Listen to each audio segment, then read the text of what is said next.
तुकाराम जी महाराज पंडरीनाथ भगवान के अनन्य उपासी, पंडरीनाथ भगवान का दर्शन करने जा रहे थे।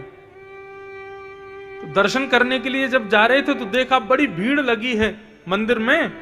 तो बाहर उन्होंने अपनी चरण पादुका उतार दी, पदत्राण उतार दिए। अब चरण पादुका उतार करके जैसे ही लाइन में लगे दर्शन की में, तो बार बार उनकी दृष्टि जावे, मेरी चप्पल कोई ले तो नहीं जाएगा, मेरी पादुका कोई उठा तो नहीं ले जाएगा, अरे मेरी चप्पल ठीक है कि नहीं है। उनके मन में भाव आया, बोले अरे तुकाराम तू दर्शन करने जा रहा है विट्ठल भगवान का और मन में आ रही है चप्पल।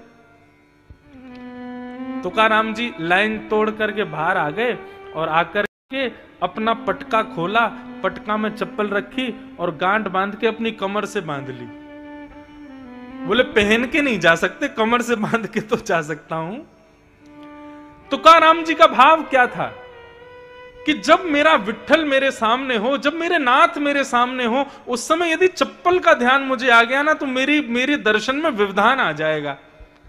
तो कहीं ये चप्पल व्यवधान का कारण ना बन जाए, तो अपनी कमर पे बांध ली और तुकाराम जी चले गए मंदिर में भीतर। अब मंदिर में खड़े थे, सब लोग कीर्तन कर रहे थे, जय जय राम कृष्ण हरि। तभी एक की नजर पड़ गई कि तुकाराम जी ने कमर पे चप्पल बांध रखी है। उसने एक को बताई, एक ने दो को बताई। देखते देखते पूरे मंदिर में हल्ला होने लगा, अरे चप्पल कौन लाया, चप्पल कौन लाया। इतने में तुकाराम जी बोले भैया चप्पल पहन के नहीं आया हूं, बांध के लाया हूं। बोले अरे मूर्ख धूर्त, तू चप्पल भीतर लेके आ गया। तुकाराम जी बोले मेरी बात तो सुनो, मैं क्यों लेके आया हूं, मेरी बात तो सुन लो। किसी ने नहीं सुनी, सब चढ़ गए और महाराज हाथापाई करने लगे और करते करते तुकाराम जी को मंदिर से बाहर कर दिया। बोले तू दर्शन का अधिकारी नहीं है, चप्पल लेके भीतर आया। तुकाराम जी मंदिर के दूसरे कोने में जाकर के बैठ गए और बैठ करके बोले हे विट्ठल, मेरा मन का भाव आपके मंदिर की मर्यादा तोड़ना नहीं था। मुझे ऐसा भी नहीं कि चप्पल के प्रति मेरी बहुत आसक्ति है। मेरा मन ही दूषित है कि मैं मंदिर में जा रहा था तो बार बार चप्पल की स्मृति हो रही थी। तो मैंने तो केवल इसलिए यह किया था कि आपका दर्शन करने जब मैं सामने आपके खड़ा हूं उस समय मेरी चप्पल का स्मृति मेरे अंदर ना आ जाए, इसलिए मैंने कमर से बांध ली थी। हे नाथ, यदि मुझसे अपराध हुआ हो तो क्षमा कर देना। हमेशा के लिए प्रतिबंध कर दिया कि आज के बाद तुम कभी विट्ठल भगवान के दर्शन नहीं कर पाओगे। तुकाराम जी रोने लगे और विट्ठल विट्ठल विट्ठल कहकर के जैसे ही रुदन किया, स्थिति ये हुई, सामने दर्शनार्थी खड़े थे, लाखों की तादाद में भीड़ खड़ी थी, लेकिन पंडरीनाथ भगवान ने अपना मुख उस तरफ मोड़ लिया जहां तुकाराम जी बैठे थे। अपना मुख ही मोड़ लिया, मंदिर का द्वार ही मोड़ दिया।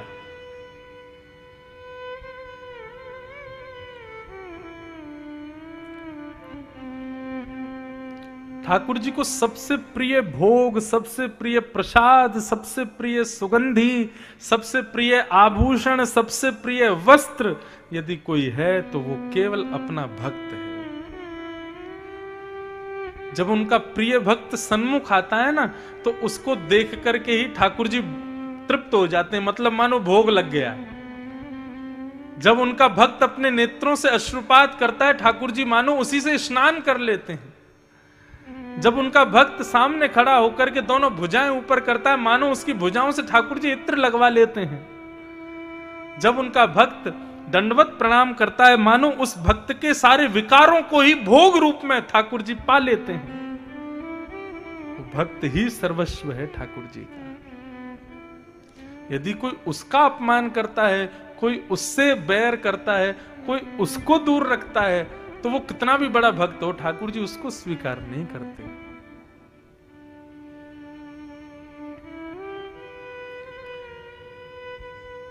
अब ये पद गाने से मैं रुक नहीं पा रहा हूं, गा ही देता हूं। ठाकुर जी किसको अपनाते हैं? गिरधर जब अपनों कर जाने, गिरधर जब अपनों, भक्तन में मति भक्तन में गति, हरिजन संगे हरि उर आने। जिसकी भक्तों की सेवा में बड़ी निष्ठा हो, ठाकुर जी का वो अति प्रिय है। एक वृंदावन में एक महात्मा आए, अपने गुरुजी को प्रणाम किया तो गुरुजी ने उनसे कहा कि एक तुम एक काम करो, यमुना जी में स्नान करना, ब्रजरज को अपने तन पर लपेट लेना और फिर गुरु मंत्र का जाप करके नेत्र बंद करना, तुमको श्यामा श्याम के दर्शन होंगे। उसने कहा ठीक है।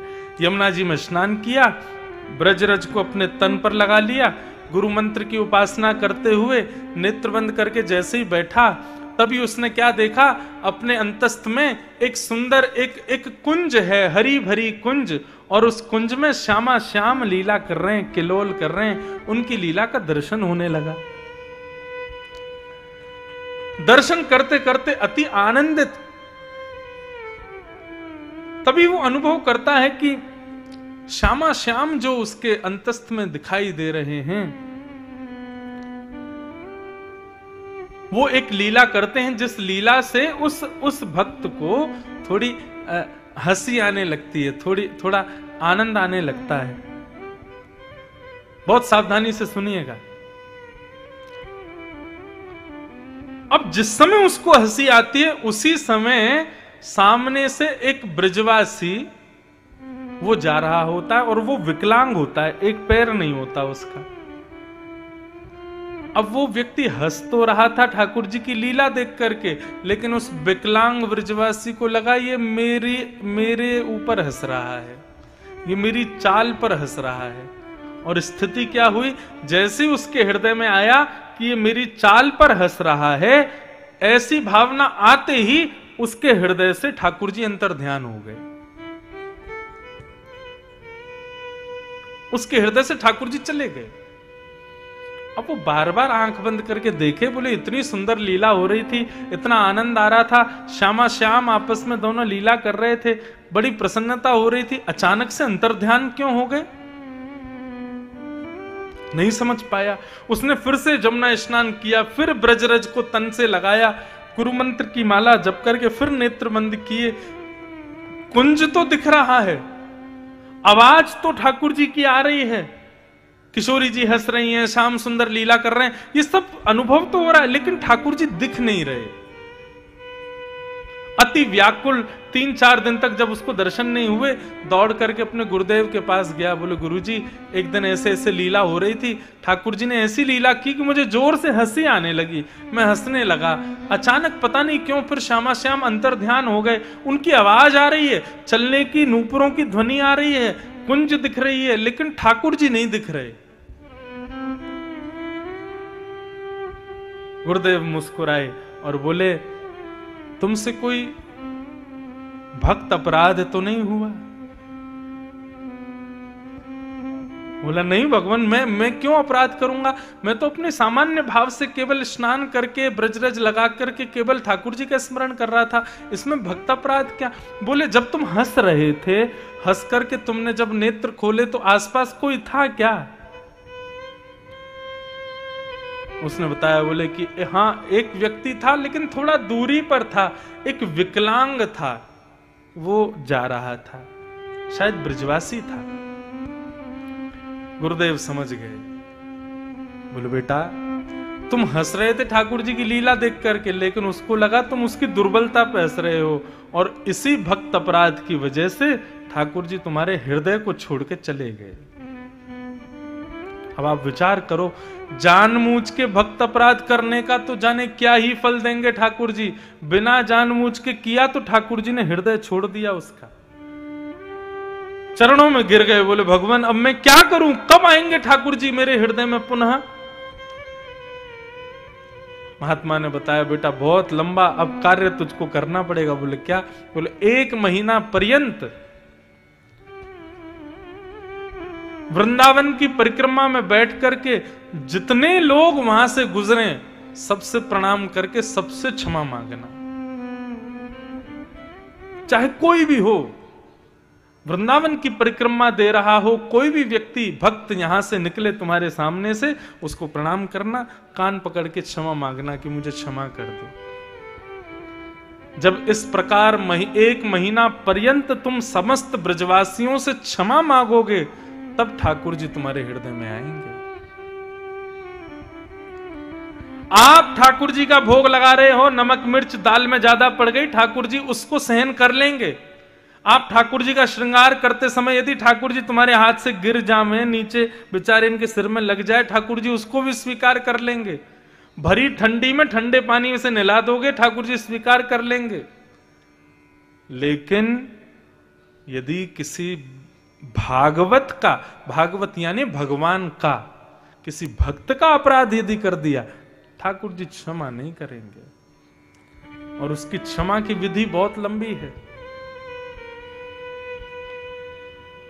इसलिए बंधुओं, ठाकुर जी ने तुमको स्वीकार किया है, ये कब जानो? कथा में और भगवान के भक्तों में जब रति हो जाए तो समझना ठाकुर जी ने स्वीकार किया है।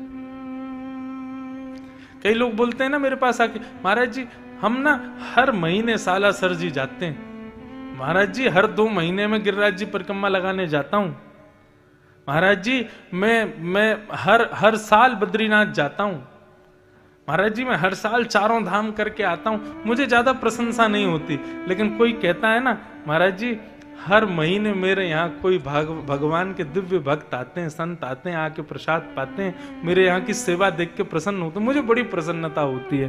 क्यों? बाकी लोग तो तीर्थों के पास जाते हैं, लेकिन उसके यहाँ तो घूमते फिरते संत ही तीर्थ लेके आ जाते हैं।